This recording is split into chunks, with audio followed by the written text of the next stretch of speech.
Hamildar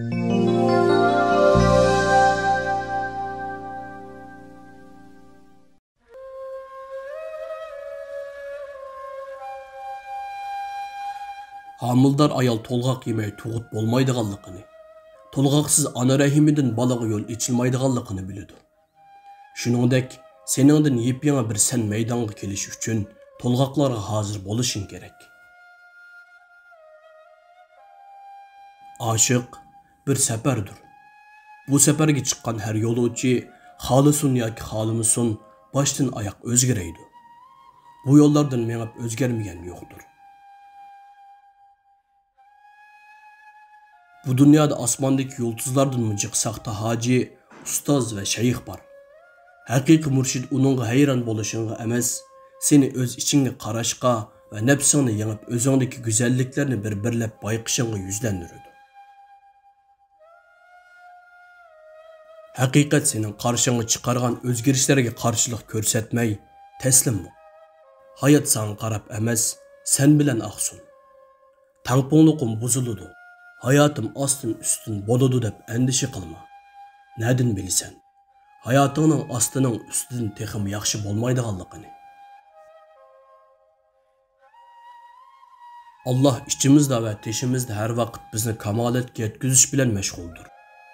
Her birimiz ayrım-ayrım kamaletga yetken san'at eserlerimiz. Baştan keçirgen her hadise, biz yengen her nachar iş, kemçiliklerimizni tugutish uchun lahiyalangandir. Rabbimiz nuqsallarımız bilen ayrım-ayrım həpilişidir. Çünkü insaniyet diyen eser kusursuzluqni nişan qılıdı. Allah nuqsansızdır. Onu söyüş asandır. Tesbolğini, hatalıqı ve toğrılıqı bilen pani insanlarına söyüştür. Unutman ki insan bir nersini söygen miqdarda bilaleydi.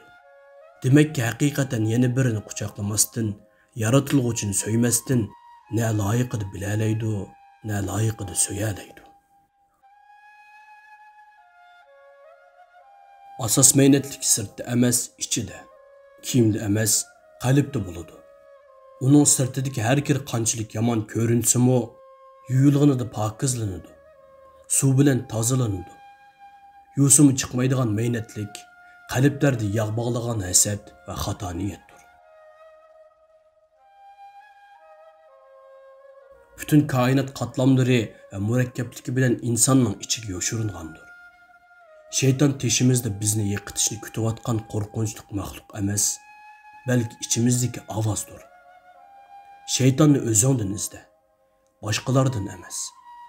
Ve unutmağın ki nefsini Rabbin bilidi. Başkalardan hürmet, köngül bölüş yoki muhabbet kütüvatkan bolsan, aldı bilen bularda özünge qarızlarsan. Özünü söymegen birinden söyleşi mümkün emas. Sen özünü yaxşı körgenin dünya sana tiken bersiz söyüngin. Bu patiqindi gül yollaydiganligini bildiradi. Yolun ahirinin qayerga baradiganligini o'ylash behuda jafo tortishdan iboratdir. Sen faqat oladigan tunji qadamingni besish bilan mas'ulsan. Qolgani o'zligidan keladi.